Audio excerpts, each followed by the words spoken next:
Three things happen simultaneously to Diablo IV on October 7. We have patch 2.0 that has many significant changes for the entire game, both for seasonal and eternal realms. Then we have Season 6 and the massive expansion Vessel of Hatred. I'm gonna give you the essentials. Patch 2.0 first. The main change is that Paragon points are now shared across all characters on the same realm, instead of being character specific. They have split Paragon levels and regular levels. You level normally from level 1 to 60, which by the way is the new max level. And after that you start earning Paragon levels that all your characters can use. They have changed how difficulty works. Instead of world tiers, you now have two types of difficulties, Standard and Torment. The standard ones, which are normal, hard, expert and penitent, are basically what you will use while leveling to 60. Torment difficulties are the tough endgame stuff, and you unlock them by completing higher levels of the pit. They are also removing monster levels entirely and leaning purely into these difficulties. Every class is getting one new active skill and 5 new passive skills. Each class also gets one additional Paragon board, each with a new legendary node. They removed sacred items entirely from the loot pool. Your existing sacred items can still be used, but will be marked as legacy. In addition, ancestral items have become too common,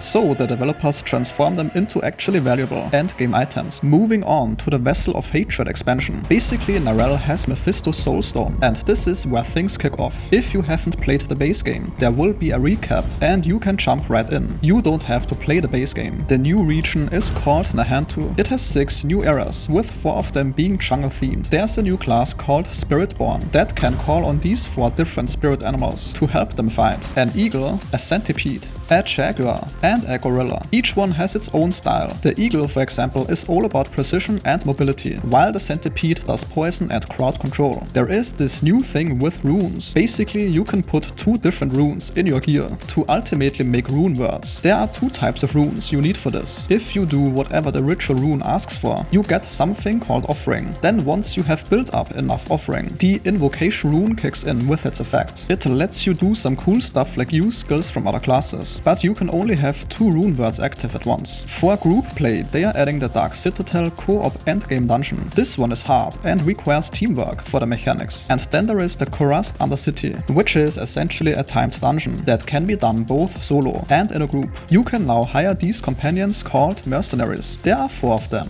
and they each have their own skill trees. Also, you can now set any waypoint as your favorite teleport spot. Lastly, a very quick look at Season 6. The new seasonal content revolves around these huge demons called Realmwalkers that show up every 15 minutes. When you kill one, it leaves behind a portal to a special dungeon, and this is where you can earn these buff potions called Seething Opals. Seething Opals are a new type of elixir that provides you with a 15% experience increase and other bonuses for 30 minutes at a time. You must play on the seasonal realm for this stuff, but you don't have to own the expansion. There is more, but really these are the essential things coming on October 7. And that sentence concludes today's video. If your time was respected, a like or comment is very much appreciated.